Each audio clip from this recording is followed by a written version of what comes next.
5, 4, 3, 1. Off blast! Yay! Greetings, fellow followers. Nice. Yeah. Hey, gang, welcome to another wonderful episode of NeviCast. This is your MC and host, Fearless Billy Nwanda. What's up, folks? And, of course, with us on the table, we have our Demon Lord Hans. Say hi. A proper greeting is paid DLC. And, of course, our Master of Board Games, Ron. What's up? And, finally, our Delivery Man, Adon. What up? So, yeah, let's get cracking lacking right to it. So, as of this recording, D23 is happening right now as we speak. Yay!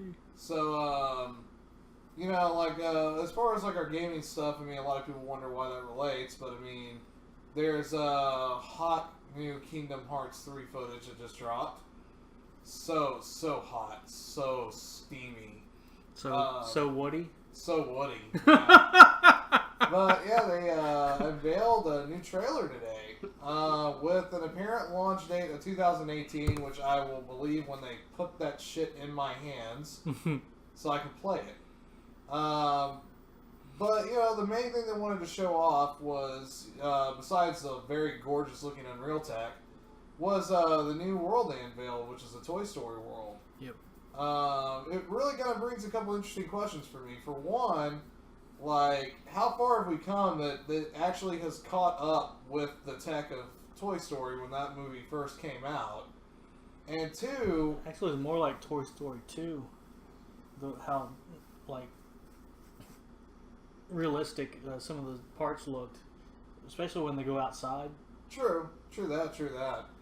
But the other thing I'm kind of wondering is how much money is Disney going to have to pay to get Tim Allen and Tom Hanks to be in a Kingdom Hearts game? What else are they doing?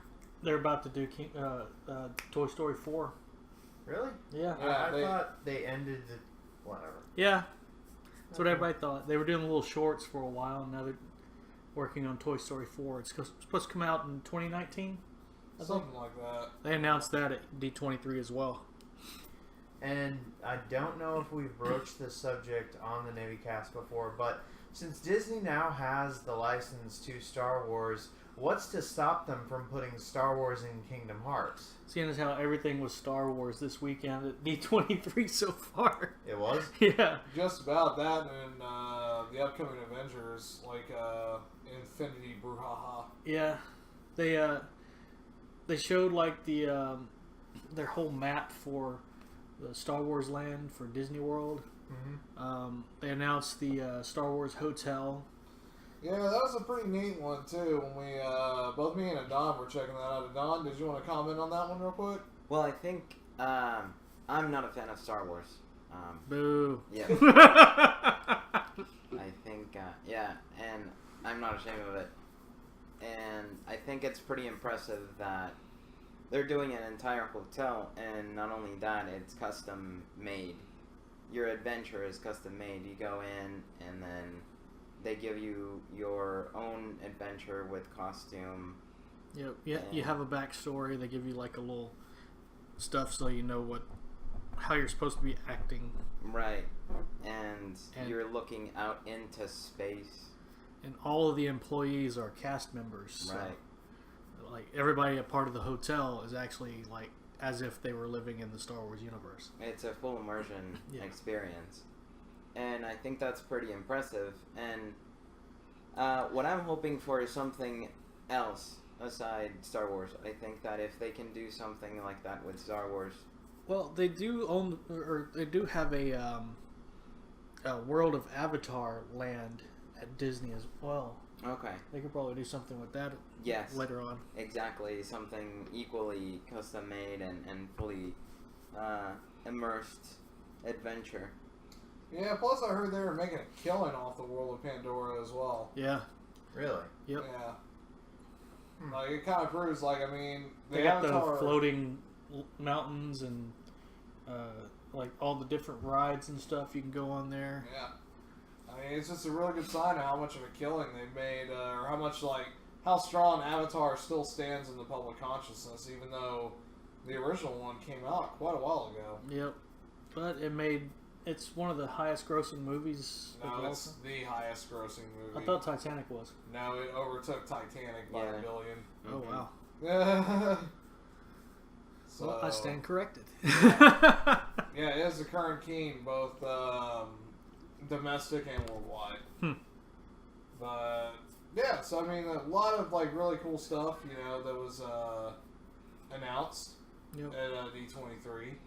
Of course, like They yeah, showed- look, They showed some more Spider-Man video game footage.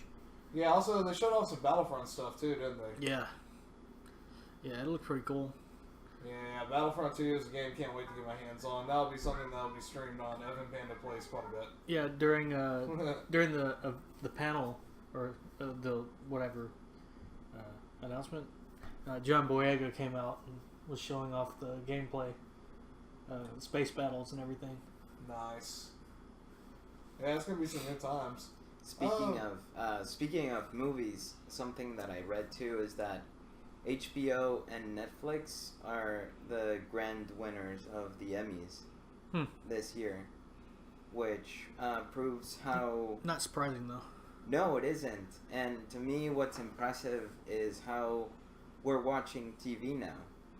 Yeah, it's all streaming now. It's all streaming. And That, if you would have heard that, Netflix like swept the Emmys, you would immediately think that the person talking to you is fucking with you. yeah. Yeah. And a few years ago, like, you would have never pictured that. Like, at the time, you would have thought at least HBO, because HBO had a really big hot streak with The Sopranos, but... And then Game of Thrones came and then, out. Game of Thrones, of course, came out. But, I mean, now it's just like, when it comes to, like, original content, you don't really look to the big three networks anymore. Nope. It pretty much is coming almost entirely from smaller, like, cable networks, like either, like, FX or AMC, or you're getting a lot of content that's developed for Netflix, Amazon, and HBO that is pretty much just sweeping, like, everything. Yeah. And the landscape changed quite some time ago, since the big three, they don't really have that hole that they used to, since if you've got a decent internet connection, TV is vestigial. Yep. Yep. Because Yeah, nobody that's very cares true. about commercials. Nobody cares about commercials. Yep. Not as much as they used to. Not only that, but even when you go on stuff like Hulu that does have commercials, a lot of times it's custom tuned to your taste. So Not only that, you can pay like what, a few extra dollars more and you get commercial free. Yeah. yeah, pretty much. So yeah, that's like I said. I mean, it's really kind of interesting how much that content and delivery has changed over the years. Yeah. You gotta wonder if it's going to change any further, or if we're just going to kind of stay at where we are and not get our hoverboards. No, it's just getting like beamed directly to our heads, like in what was that, Batman and Robin? Or was that Batman Forever? I can't remember. I don't remember. I And would- I'm not going to. Yeah, I was gonna Thanks say for as bringing long that up. yeah, Moving on. But yeah, Game of Thrones comes out this Sunday. that's right. The new season premieres. Like apparently, I heard that HBO released like a recap deal to get everybody caught up, which I kind of thought was interesting.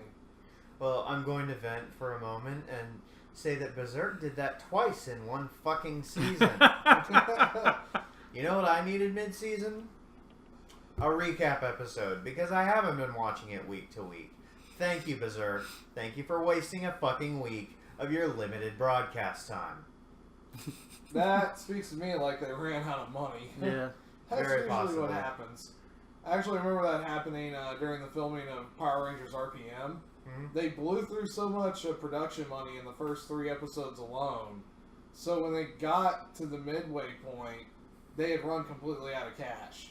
So in order, while they were waiting to get more money freed up, they had to actually shoot a behind-the-scenes episode that was also a recap episode in order to fulfill the episode count. Yeah, so it's just kind of funny when companies have them, productions have to do that shit. Well, to be fair, and not just for monetary concerns, I've had to pad out Prism Chasers with one, chapter that was just kind of, this is taking longer than it should. There should be more happening this week. But you know what? It didn't. There, it's up. Moving on. But, yeah, like, on a weird note, like, video game releases were kind of quiet this week. Yeah. Of course, the one release that always matters is Final Fantasy 12. AKA the greatest Final Fantasy of all time, Jared. Hi! But yeah, Final Fantasy 12, the Zodiac Age, came out this week. For a lot of folks who don't know what the Zodiac Age part entails, it's because this version of Final Fantasy 12 uses the International Zodiac Job System, which essentially, instead of having all your characters becoming super wonderkins that can do anything and everything, it kind of forces them to become more specialists. Like you have a set of jobs that you can choose from.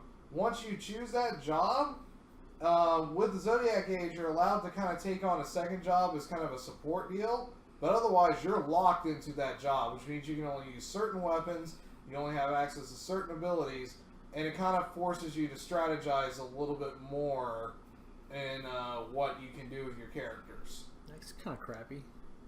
Not really, because it also encourages replayability, too. Well, I mean, like,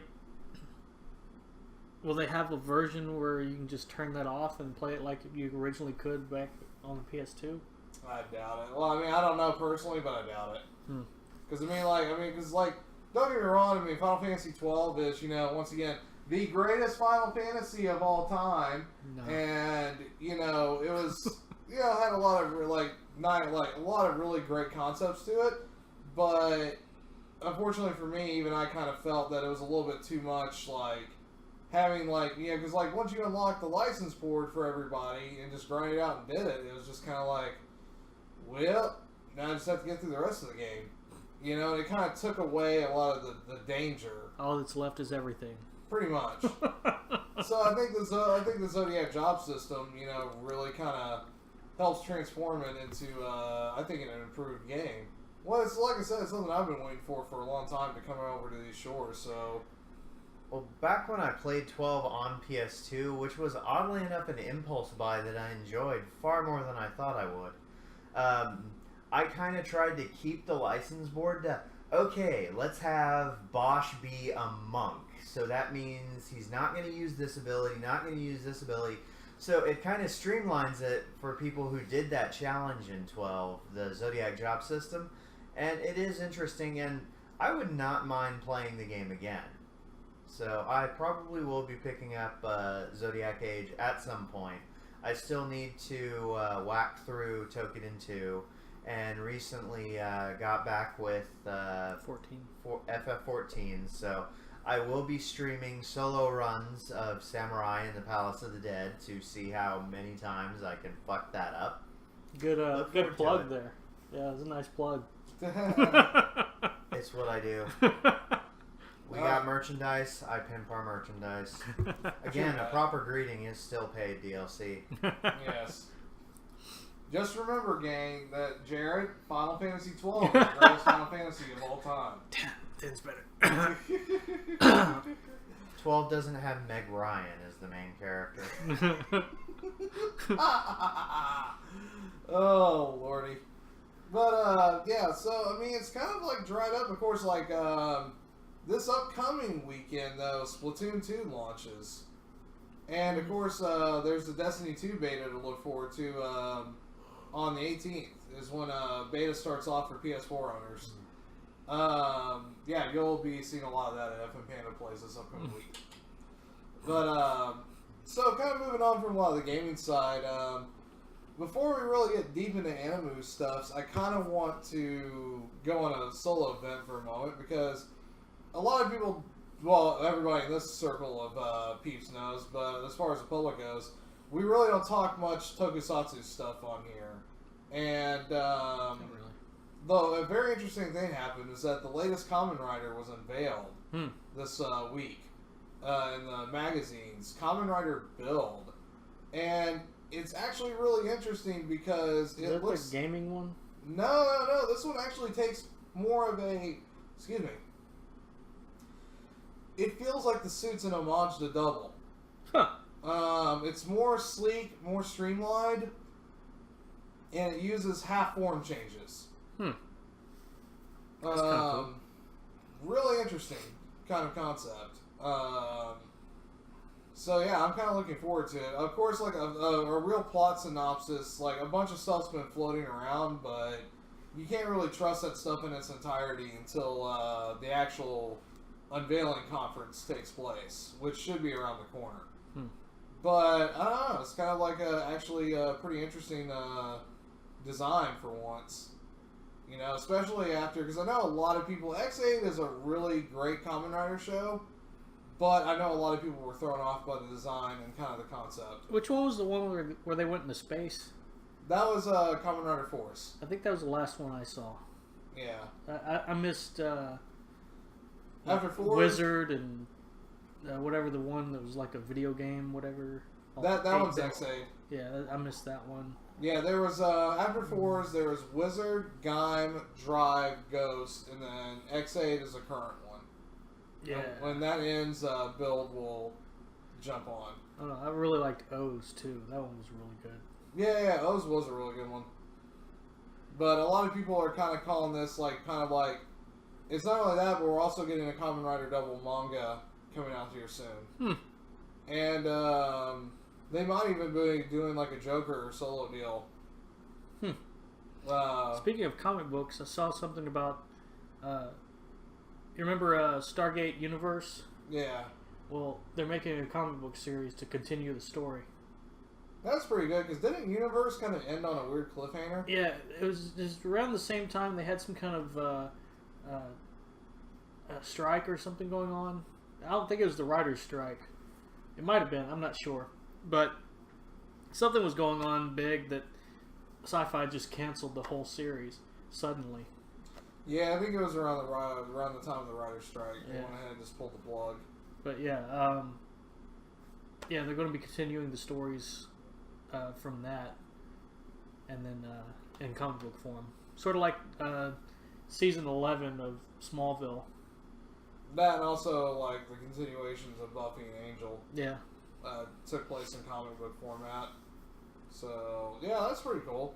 I mean, it's kind of a nice little deal that a lot of those, like, properties that had their stories kind of pulled from them at least have a means of continuing it via comic book form. Firefly? Oh, yeah. I don't know, I kind of look at it this way, with the way that Firefly was set up as a TV show, like, I was glad that we got the episodes that we got. I was glad at least that we got Serenity. I tried to watch that show. I only watched like 2 episodes. I couldn't get into it. And I've seen the movie, Serenity. Well, Serenity only makes more sense if you've seen all the TV show. Because a lot of, like, it's like Joss Whedon, and then we're trying to sell it as... Yeah, you don't need to see Firefly in order to get Serenity. No, you really do need to see Firefly in order to really get Serenity. I didn't. I saw Serenity. It was okay. Yeah. It makes much more... Yeah, it makes more sense, but yeah, I don't really care. I can't get into the show. It's not up my alley. Well, having watched Serenity because it was something to see, and then going back and watching Firefly...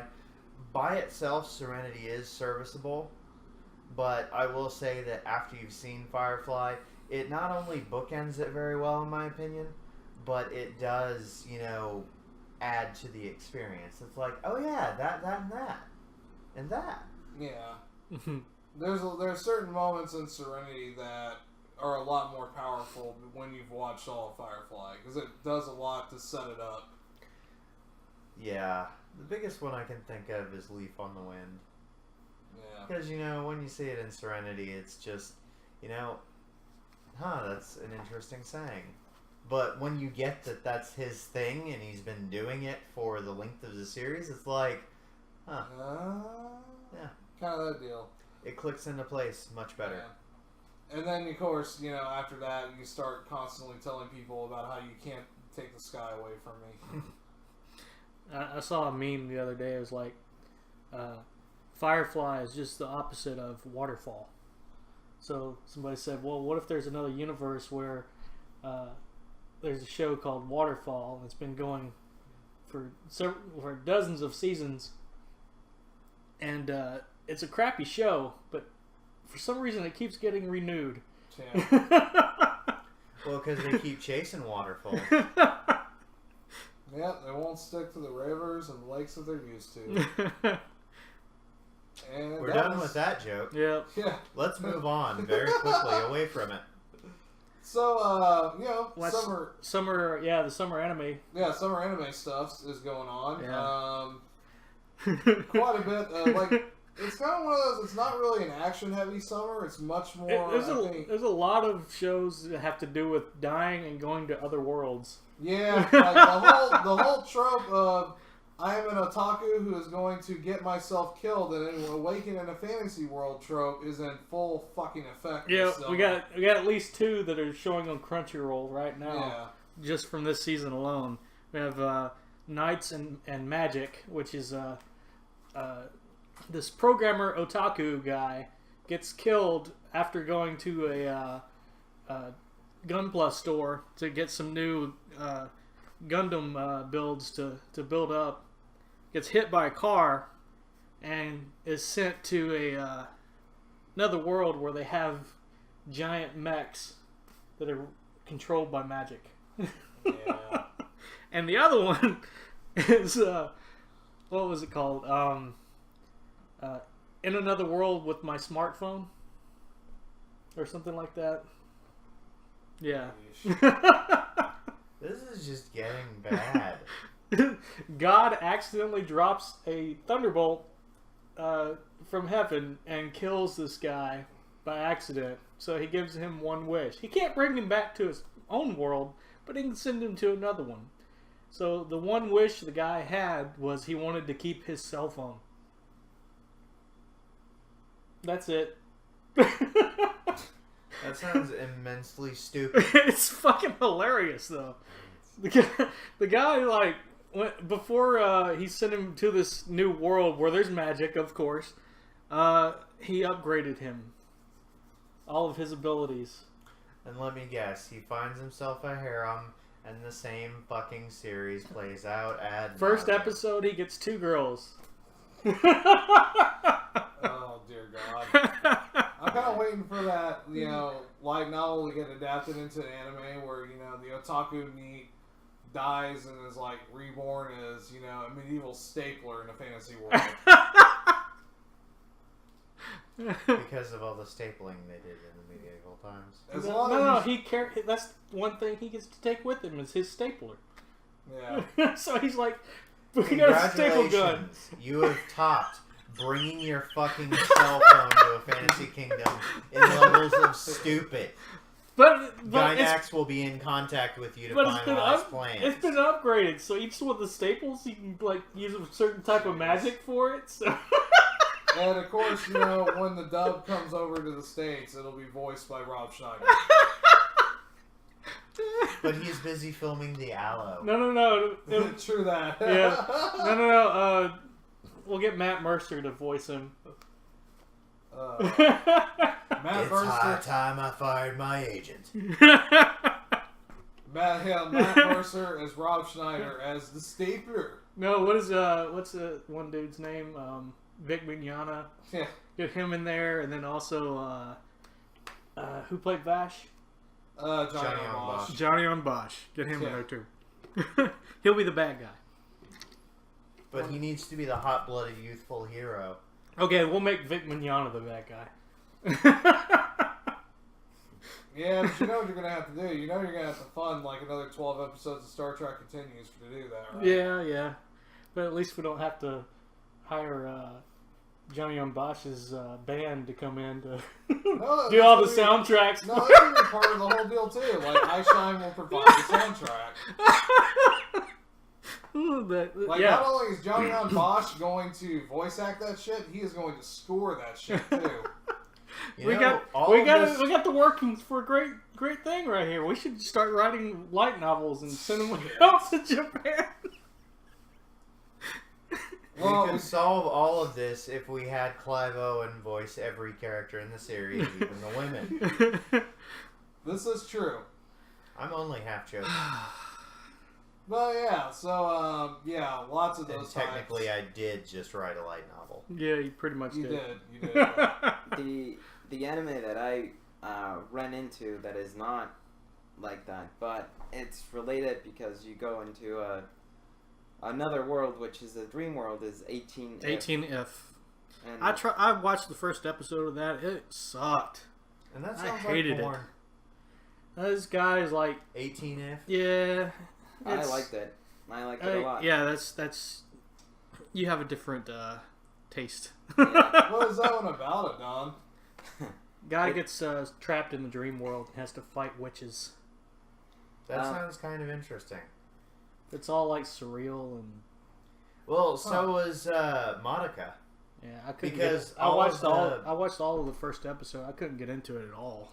All of the witches' pocket dimensions, not only did they have a theme running through them, so that might actually be something to dissect for Thoughtful Thursdays when it gets right down to it. Yep. And what's interesting is that the witches are And they're coma patients, or at least the first episode. Yeah, I mean, they're people who have some issue going on, some trauma of some sort. Yeah. And you could take that in a couple interesting directions. Like, does him fighting the witch in the dream help the person who's suffering the trauma, or Yeah, does it it damn did. them? It saved her. Yeah, it saves her. And Well, maybe that's just a one-off case. That was just the first episode. That's all it's been released That's so far. what I was saying. So that's a new one that just came out, Don? Yeah, it came out last week. Yes, it did. Oh, okay, interesting. Yeah. That one actually sounds like something I would want to check out. I watched it. I didn't like it. And it also, something that is interesting is that he fights, but he also... So it's a dialogue between these two people. And, you know, like, things happen, like, limbs are torn off. But because it's a dream world, it comes back. Yeah. So, things like that. So it's No spoilers, but yeah. Yeah, it's completely surreal. It's the reality goes out the window, and there's another character who's referred to as the professor, and he studies the dream world. And so there's a conversation between them in the first episode where they debate between the existence, the reality of the dream world versus the real reality. So that's another very interesting thing about it. Kind of interested to see the animation studio behind that. So Animation wasn't bad, but like I said, it was really like surrealist. Like, Yeah. yeah, like, yeah, it's not my style. yeah. Okay. So, this is the obligatory question. Anything from the Edo period this summer? Actually, a couple. I can't remember the names of them, but I can pull them up and you can see them here in a little bit. I can find them. Yeah. I know, like, of course, like, a returning series that came back was a New Game, which was kind of like one of my personal favorites from last summer. Continuing the adventures of our wonderful folks as they finished up their last game and they're getting ready to make another one. And they missed their chance to call the second season New Game Plus. Actually, It's yeah. new game They with did. 2 exclamation points this time, though. Not the same. Not the plus. No. That's going to be the 3rd season. Well, the joke was that you play through New Game, and Yep. then when you beat, and yeah. So they missed their shot. Yep. They have failed me. I will scorn them publicly. But it's more like they mainly make like was it visual novels for the No, games? it was actually, I believe it was a full RPG Huh. in the first one. Because, yeah, like, that's what the when she joined their studio, that's what they're known for, is making RPGs. So she jumped on there as a character designer and an artist on the during the first season. Oh, another pretty funny show that came out is called Aho Girl, which means idiot girl. Mm-hmm. Yeah, each episode is like cut up into like 4 little segments, where it's like sort of like a 4 coma style, I guess. Mm-hmm. But yeah, it's like little bite-sized little stories. And what was that 12-minute per episode one you were talking about that works as a 12-minute, flash, but if it were a full 30 minutes, you would punch the screen? What was the title of that one? Oh, girl. Yeah. Oh, okay. Yeah, it's only 12 minutes long. Yeah. It's pretty funny, though. But, yeah. Then there was... And of course, like another really good show I've been focusing a lot on is Restaurant to Another World. Yeah, that's... If you like food... Well, not only that, but just like seeing the effects on food and how it changes people. Fun fact, food is a biological necessity. Yeah. That too. This is more like confectionery, like... More about the presentation of the food. It's still all going to the same place. Yep. But it's a fun way that it's laid out that helps make the series so fun. Not only that, but with confectionaries and desserts like that, they draw the eye, so it's like, I'm going to eat that because it looks pretty. It has my full attention. Not meatloaf, where, yeah, I'm eating this because I don't have anything else. I think what kind of also makes it like interesting is that like the first episode was really kind of slow because it kind of had to set everything up. The second episode I think establishes it a lot better, in that what it does is that it shows these characters that are in different dimensions and different planes of existence, and how this one restaurant that just magically appears with a Japanese chef that prepares Western French cuisine, how that kind of affects everybody, and, how his food can kind of like change the tide of battle, even, as what happened in the second episode. It's like I said, it's really kind of, it's not anything that's gonna like make you super laugh or but it's just a neat little like series. Kind of something like to wind down to, kind of like Flying Witch. I don't know if you guys caught that one, but it was like... No, I haven't seen that one yet. It's one of those shows where after you've done watching a lot of like comedy and action anime, it's kind of the anime show you can watch where that just kind of calms you down, and then you just, that's what you finish off with for the night. Like My Hero Academia? I don't know about finishing off for the night. No, I mean like you watch My Hero Academia and then you watch that? Yeah, pretty much. Pretty much. Always have to bring that up every episode. Yeah, That's true that. a great fucking show. But another show was it Angel's 3-Piece. Oh, dear God. Okay, so out of random ass curiosity, like, I went ahead and decided to give this first episode a try, because I saw in the preview deal about blah blah blah person, has a daytime deal of recording Vocaloid style songs, and it's just like that immediately catches my eye because, I like Miku stuff. So I give this episode a whirl, and the setup is that halfway through you get... Well, it's just, basically you have your main protagonist character who has to help out elementary school girls. Yep. And then it turns into where it's kind of like Lolly K-On. So it's just kind of like, it's one of those deals where it's just like, it's like Lolly K-On mixed with like the worst parts of Oreimo. If that makes sense. Unfortunately, it does. Yeah, so it's kind of one of those where it's just like, I already know that the songs are probably going to be really big on Oricon, and the statues are going to be everywhere, and they're going to fucking sell. The song that they played wasn't bad. No, that's what I'm saying. Like, it's going to do hot on the charts. It just, at the same token, it's just going to make me, like, inwardly cringe every time. Because what the girl say at the end of the episode? You can touch me if you want. Yeah. And it's just like, it's kind of one of those, like, patented, like, what the fuck, Japan? I know, right? Well, at least in Black Lagoon, when that happens with I think the Night Twins or the Vampire Twins or whatever they're called, it horrifies Rock. It cut off before he could even respond to that. So, well, you know from what happens then and what happens after that he is not the usual lolicon Japanese person. No, he actually has a soul and isn't into the whole guilty pleasure thing, which actually might have fueled his reaction. It's like, I'm secretly turned on by this, but societal norms dictate that no. Speaking of lolicons, there's a show called God damn it.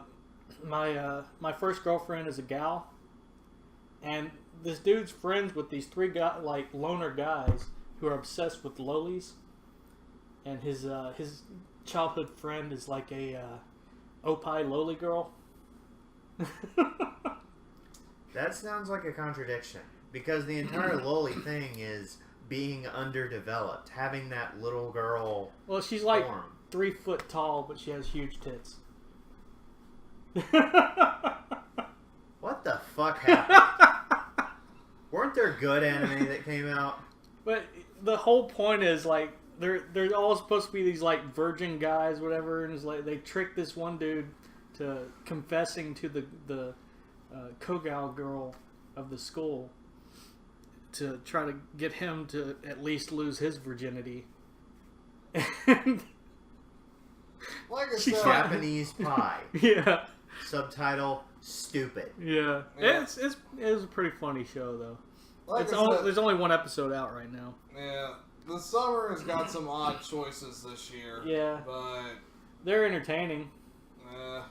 And to be fair, so did the roster for Ultimate Marvel vs. Capcom 3. yeah. But since, Function vs. Function Infinite is coming out, you heard about that, didn't you?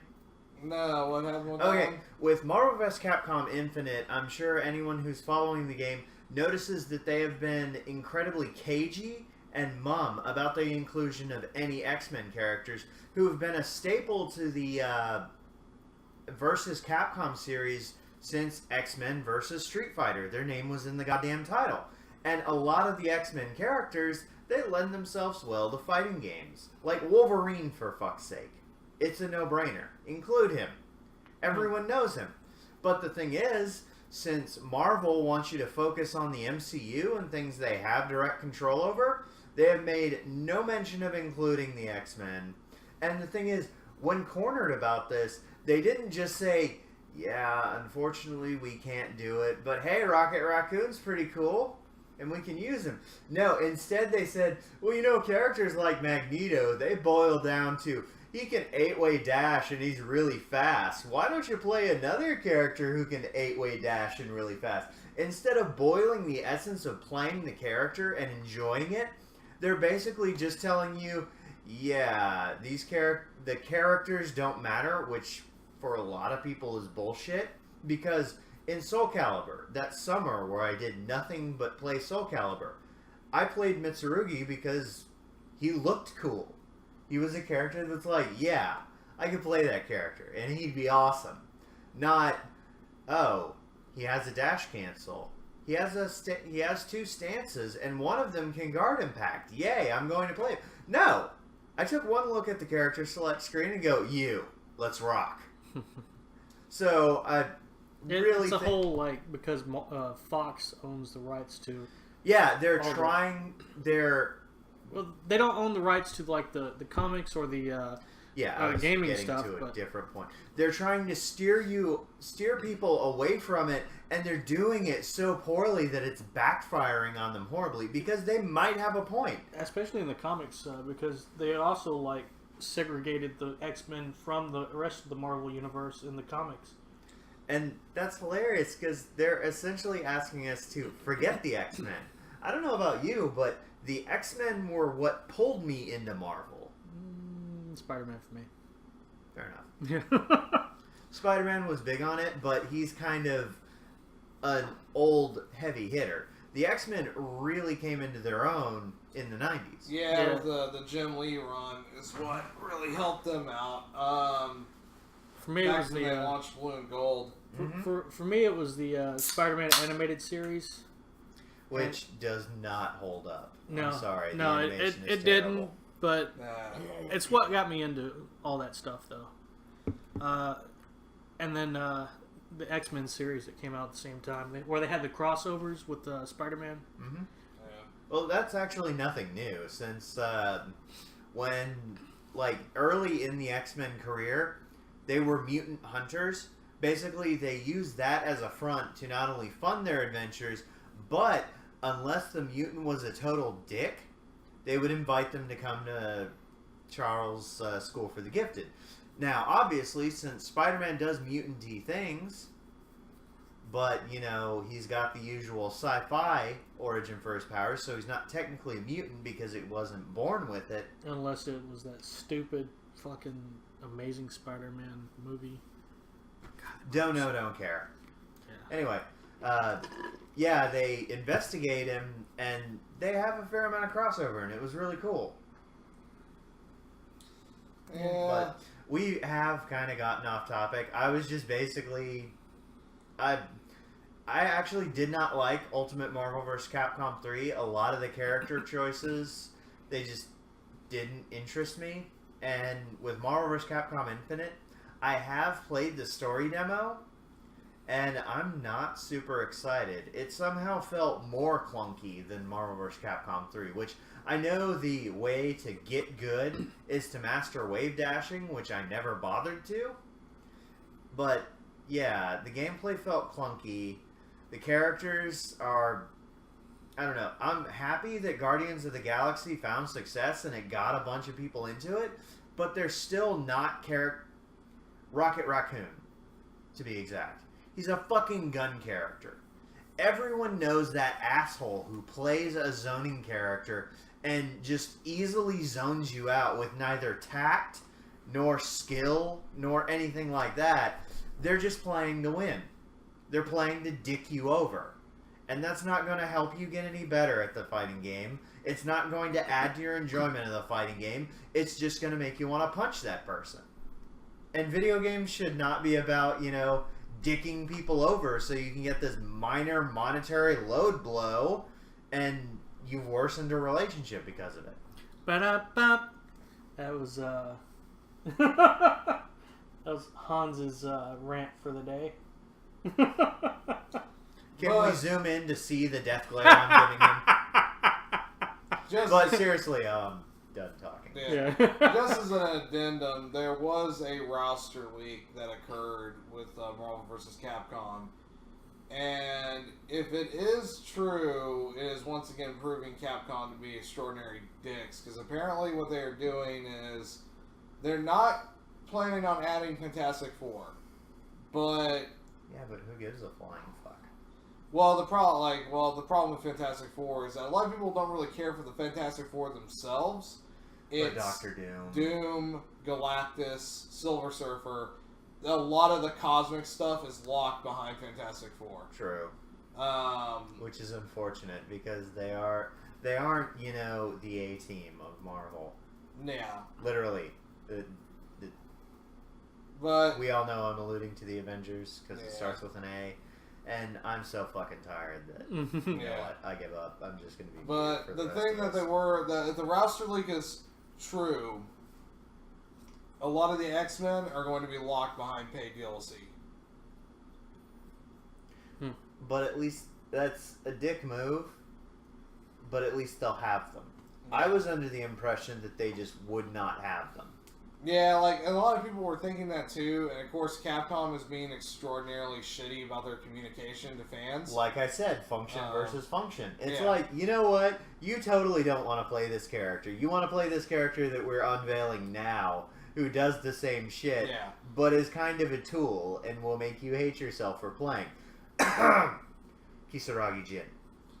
Well, yeah, if you guys want a really good explanation of the Marvel vs. Capcom situation, besides what our Demon Lord just gave you, go find Maximilian Dude, renowned fighting game, like, kind of instructor, helper, Content creator. and he has a really excellent video that sums up like the general state of MVC Infinite right now. Could put a link in the description for it. Yeah, we'll find a link in this. We'll add in a link here in a little, like that you guys can check out here in a bit. But yeah, like it really sums up the whole turmoil versus the game's development and the way that Capcom is acting towards their fans about it right now. I mean, I think all around it's just kind of a bigger sign between this and also the way they've kind of handled the whole Monster Hunter World versus Monster Hunter Double Cross Switch situation. It's just kind of like Capcom's like community management's kind of off the rails right now. That, and it's funny that they're not double crossing us and we're mad about it. Yeah, no. Sorry, little play on words. Have I mentioned I'm incredibly tired? Yes. During D23 though, they announced a new augmented reality headset that they're putting out. Disney? Yep.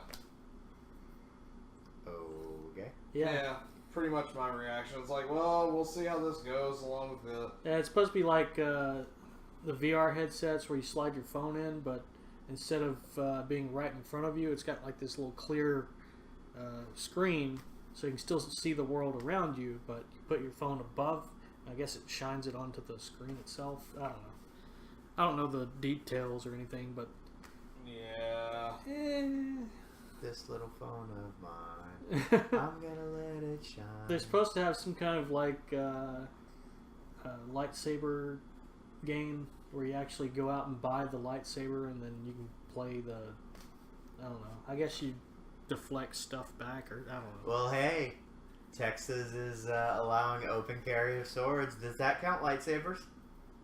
I bet you it does. Yeah. It's time for us to go defend our ladies. You can already do that, though.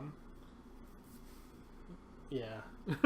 Go right off and like, you know, it's time to get the Dragon Slayer. You know. Hey, does that mean I can carry my Buster sword around?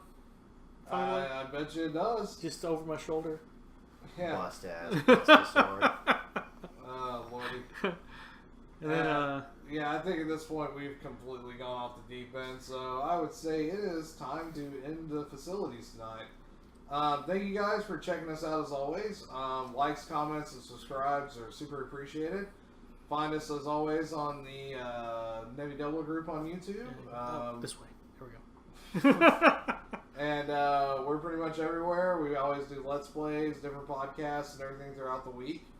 And yeah, on behalf of Demon Lord Hans, Rum, and our delivery man at Dawn, this is once again your boy, Fearless Billy Nuwanda, saying good night and good luck. And click Stay classy, Internet.